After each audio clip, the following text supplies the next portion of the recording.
श्री कृष्ण कन्हैया लाल की जय। श्री निजानंद स्वामी की जय। श्री प्राणनाथ प्यारे की जय। दिल मोमिन अरस तन बीच में उन दिल बीच दिल कहने को ए दिल है अरस दिल अशाला है असर से दिल असल। श्री कृष्ण कन्हैया लाल की जय। यह प्रकरण बड़ा ही मार्मिक है। इसकी एक एक चौपाइयों का भाव अति उत्तम है। वैसे तो तारतम्य सागर के सभी चौपाइयाँ उत्तम भाव रखती है, फिर भी इसमें कई रहस्य स्पष्ट होते हैं, इसलिए इसको कलश का भी कलश ये नाम दिया है। तो हक नजीक कया रूहन को और नूर नजीक फिरस्तन। इसीलिए ब्रह्मात्माओं को पूर्ण ब्रह्म परमात्मा के निकट रहने वाली ऐसा कहा है। उसी प्रकार ईश्वरीय सृष्टि को भी अक्षर ब्रह्म के निकट रहने वाली ऐसा कहा है। और आम खलक देखन को जो कहे जुलमत चेतन। शेष आम खलक सामान्य जीव हैं, वो सब देखने मात्र के लिए सृष्टि को, ये खेल को, उस खेल संपादन के लिए है। उनकी दूसरी विशेष भूमिका नहीं होती है। जो कहे जुल्मत से तन, तो जिनका असली दिव्य धाम में नहीं है तो शून्य निराकार को असली समझते हैं, इस प्रकार कहा है। तो कुछ ग्रंथों में ऐसा कहा है, सभी ग्रंथों में इस प्रकार से नहीं है। ये तीनों गिरो कही जायरा पर ये बीच मार्फत रहा।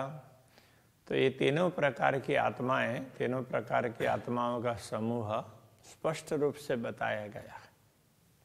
उनमें से एक का तात्पर्य यहाँ ब्रह्म सृष्टि। तो ये बीच मार्फत रहा, मार्फत रहा के बीच में, मार्फत रहा का तात्पर्य पूर्ण ब्रह्म परमात्मा की पहचान के मार्ग के अंतर्गत ब्रह्मात्मा ही हैं, वही पहचानती है। ए कलाम अल्लाह में बेवरा यूं ही कया रूह अल्लाह। तो अल्लाह कलाम में इस प्रकार का विवरण दिया है। अब अल्लाह कलाम कहेंगे तो मुसलमानों के लिए अल्लाह कलाम कुरान, कतेब ग्रंथ, और सनातन हिंदू धर्मावलंबी के लिए ब्राह्मी वचन, जितने भी श्रुति ग्रंथ वगैरह हैं, श्रुति स्मृति पुराण, तो ये है। अब कतेब परंपरा में उसमें भी काफ़ी विभाजन है। मुस्लिम अलग मानते हैं, क्रिश्चियन अलग मानते हैं, यहूदी अलग मानते हैं, वो एक ही परंपरा। तो इसी प्रकार से सनातन धर्म में भी विभिन्न प्रकार के विभाग हैं। तो उनमें तो थोड़ा थोड़ा मत अंतर है, किंतु सभी श्रुति स्मृति और पुराण से परिचित हैं और सबको उनका प्रमाण चाहिए होता है। इसलिए कहते हैं, तो ये धर्म ग्रंथों में, वेद कतेब आदि ग्रंथों में इस प्रकार का विवरण दिया है। यूं ही कया रूह अल्लाह। तो इस बात को सदगुरु श्री देवचंद्र जी ने प्रकट होकर के स्पष्ट करके बता दिया। बाकी तो लिखा तो पहले से ही था, तो उसको स्पष्ट करने वाले तो कोई चाहिए ना। तो सतगुरु ने ये किया है। पर आम खलक ना समझे जाके पैदाश कही जुल्मत, जिनकी उत्पत्ति ही शून्य निराकार से जो लोग अपनी उत्पत्ति अपना मूल ही शून्य निराकार मानते हैं उनको इस विषय में पता नहीं चलता है। इल्म लुदन्नी से जानत रुआ मोमिन बीच बाहेदत। तो ब्रह्मात्माएं कैसी है कि अद्वैत भूमिका के रहने वाली है, इसलिए उनको ही ब्रह्म ज्ञान तारतम्य ज्ञान से इस बात की पहचान हो सकती है, वो समझ सकती है इस रहस्य को। इल्म नुक्ते की शाहिदी हक सूरत अरस मार्फत। इल्म नुक्ता कहने से तो इसको कते परंपरा में इल्म नुक्ता कहा, तो ये तारतम्य ज्ञान है।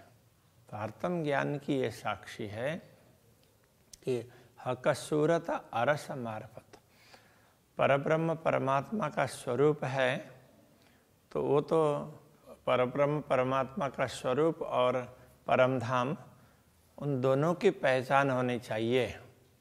तो ये बात तारतम्य ज्ञान से स्पष्ट होती है, इन दोनों की पहचान तारतम्य ज्ञान से ही होती है। शास्त्रों में अलग अलग ग्रंथों में लिखा हुआ है, किंतु तारतम्य ज्ञान के बिना वो स्पष्ट नहीं हो पा रहा है।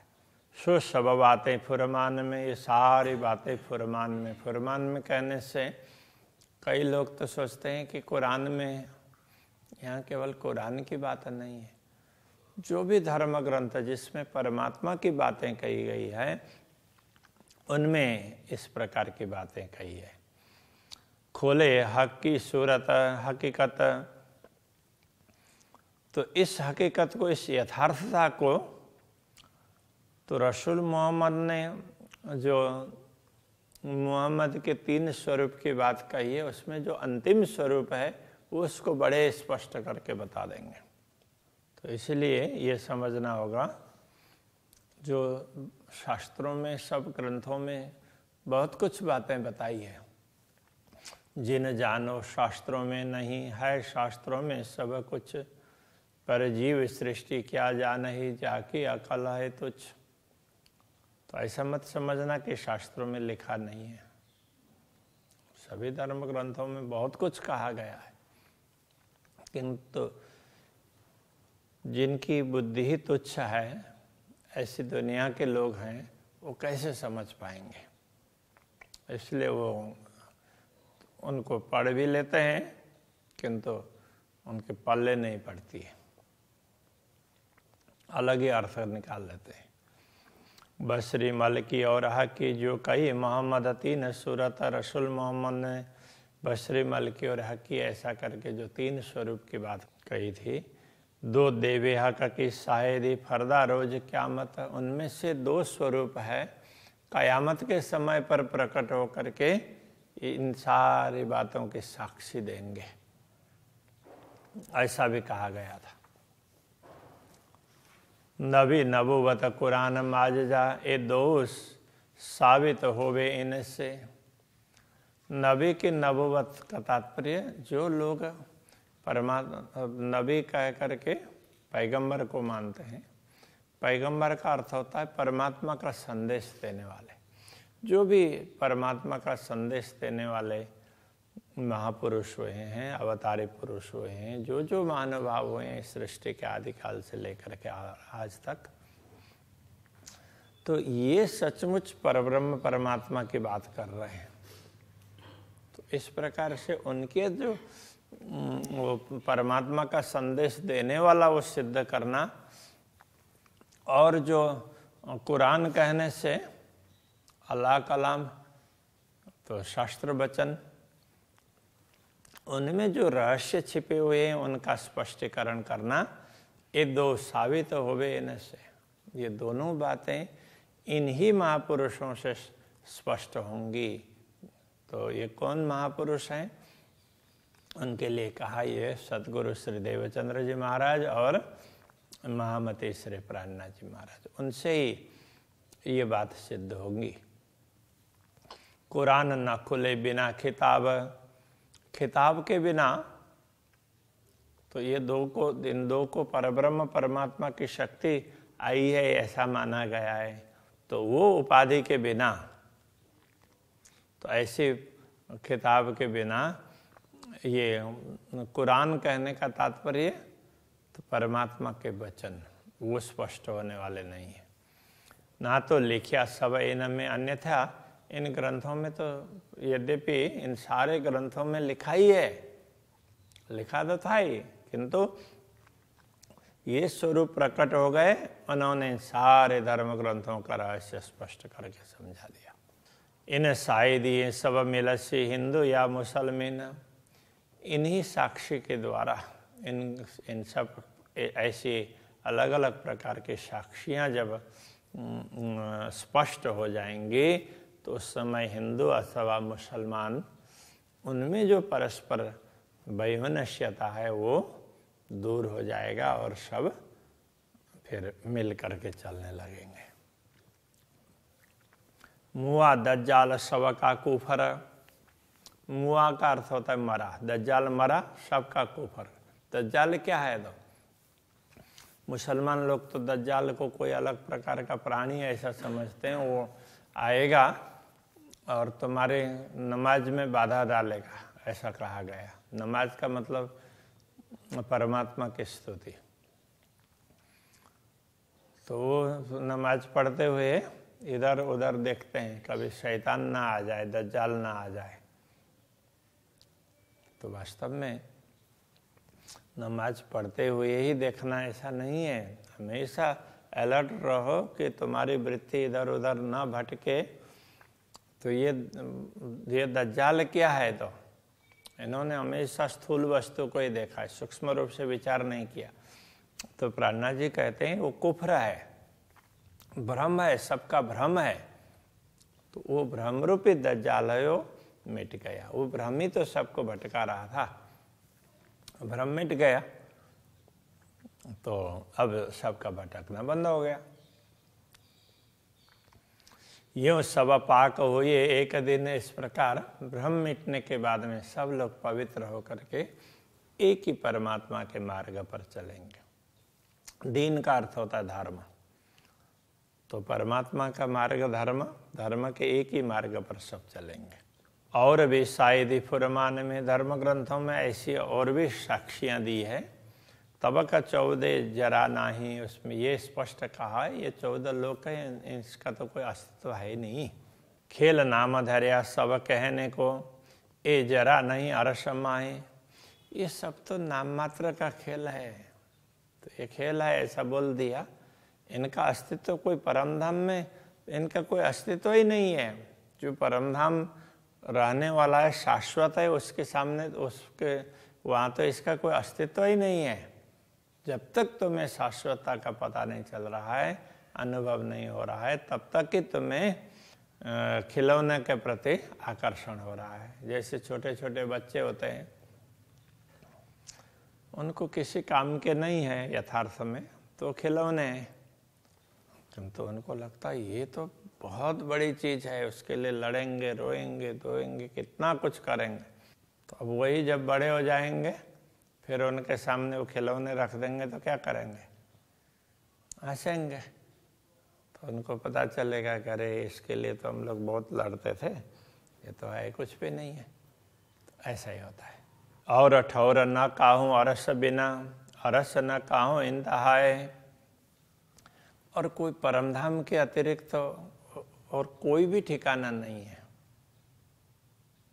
क्योंकि उनका कोई अस्तित्व ही नहीं है। तो कल्पना नाम मात्र का है, तो बस कल्पना कर दिया अक्षर ब्रह्म ने, तो दुनिया का अस्तित्व है।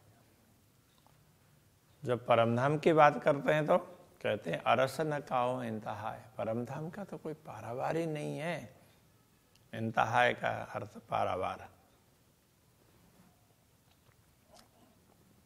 सीमा। परमधाम का कोई पारावारी नहीं है। जो आप कछुए है नहीं, तिन क्यों अरस नजरों आए। जो दुनिया की सृष्टि वास्तव में कुछ भी नहीं है, वो कल्पना की है, तो उनकी दृष्टि में परमधाम कैसे आएगा? इसलिए वो परमधाम को कल्पना कहते हैं। ये अरस देखे रूह मोमिन, ऐसे परमधाम को तो ब्रह्मात्मा ही देखती है, जो उतरे नूर बुलंद से, वही उस ऊंचे धाम से अवतरित हुई है। नाई क्यों देखे है को, अन्यथा ये जो नहीं नश्वर जगत के लोग, नश्वर लोग शाश्वत को नहीं समझ सकते हैं, नहीं देख सकते हैं। ये तो जाहिर है लिखा किताबों में, तो ग्रंथों में, धर्म ग्रंथों में ये बातें स्पष्ट लिखी गई है। बांजा पूत फूल आकाश और शशक सिंह, तो इनके लिए कहीं बंध्या पुत्र ऐसा कहा, और बंध्या पुत्र नाम के लिए है, यथार्थ में तो पुत्र होता तो बंध्या ही नहीं होती ना, तो पुत्र होता ही नहीं है बंध्या का। फूल आकाश, आकाश में कोई फूल होता नहीं है, वो बादलों में कहीं ऐसी आकृति दिख गई हो तो दिख सकती है, यथार्थ में फूल होता नहीं है, आकाश पुष्प। और शशक सिंह, और इसके लिए कई ग्रंथों में शशक सिंह ऐसा भी कहा, शशक श्रृंग।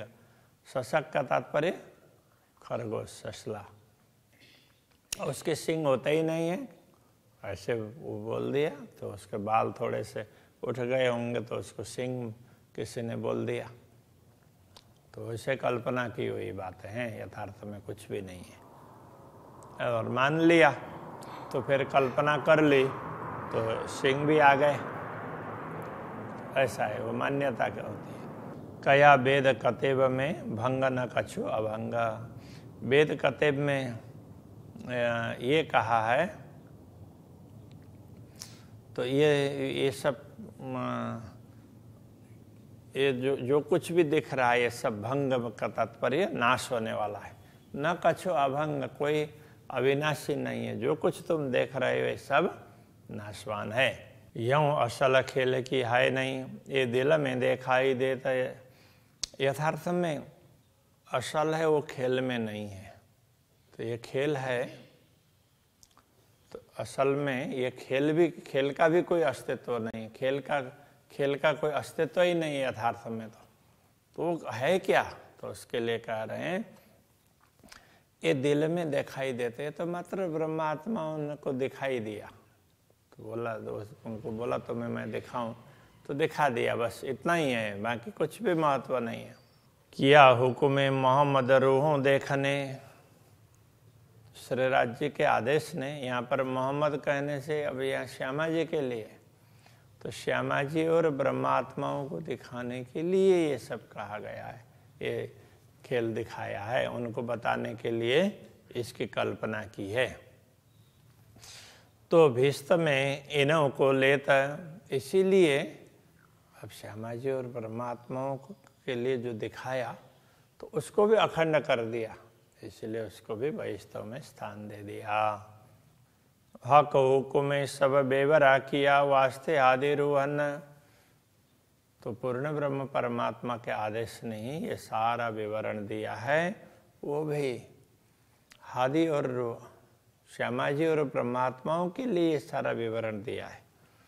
जो सहुर कीजे मिल महामति, जो लज्जत लीजे अरसतन, यदि महामति का तात्पर्य महामति कह रहे हैं कि यदि कोई मिल करके सहुर करे, विचार विमर्श करें, चिंतन करें, तो क्या होगा, तो लज्जत लीजिए अरसतन, तो परमधाम के शरीर परात्मा का आस्वादन लो।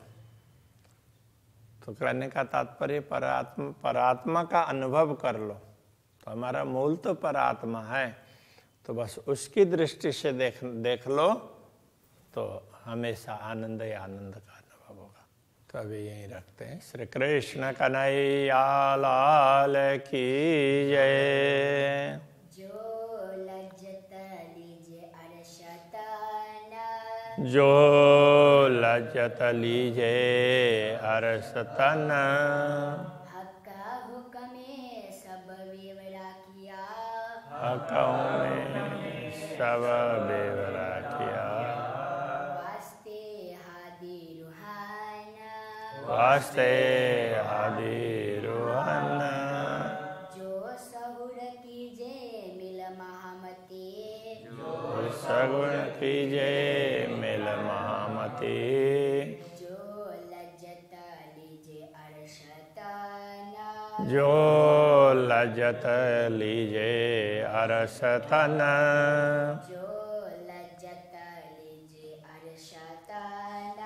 जो लजत लीजे अरसतन कृष्ण